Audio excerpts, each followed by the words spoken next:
opportunity Andrew grabbed to stop by the studio today. Here is what he had to say. What's happened is everyone now realises that quality of productiveness is important, so that you need that to get just to the starting line. Now what's important is innovation. And so it's the companies that can build a culture of innovation that can actually move forward. Sessions, design thinking sessions, helping companies solve critical problems or difficult problems. And we just kept coming up against this barrier. These participants would come to our workshops or our sessions and we'd be all excited to teach them something creative and not artistic, I mean, you know, solving a real issue. But every single one of them would often be pushed by their boss to come. And the first thing they'd say is, it's not my responsibility to be creative. Why am I here? That's the innovation department or that's someone else. And here we are trying to get them to think creatively and trying to get them to feel creative, and yet they always came with excuses. And we thought, well, unless we can, you know, deal with these excuses, every book in the world won't help them become creative. You know, where you are on the scale, a lot of companies are saying the issue is now actually the implementation of the innovation. Totally impressed. It's logical. There's a neuroscience behind it. It's not only fun. There's a lot of real facts in it.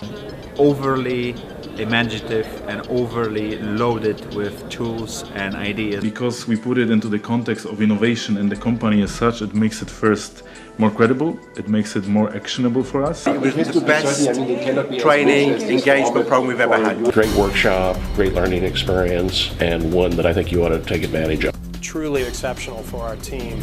They come to me afterwards and I say, "You going to do any changes?" They go, "No, he'll be gone in 2 years. Let him do what he likes."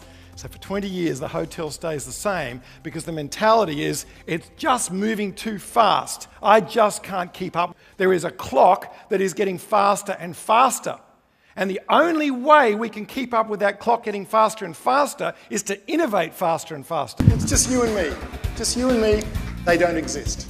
Okay? That's what a magician does. While a magician is getting you to focus on one thing, they are doing something else. So you know what?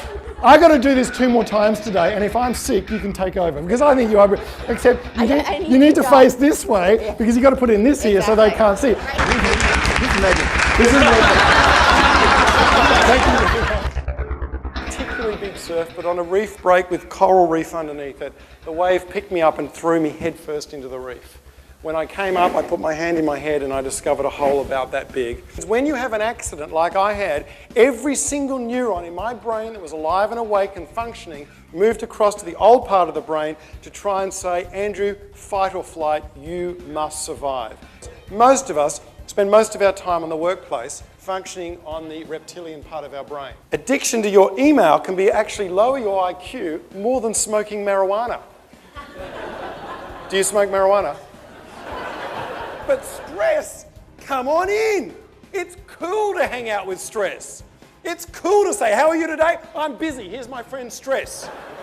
Come and hang out with me. But I believe that when all these things are left to fester in an organisation and they're not dealt with, and we're not able to profile them, and we're not able to hear those voices and spot them when they're coming, then creativity will not be able to flourish.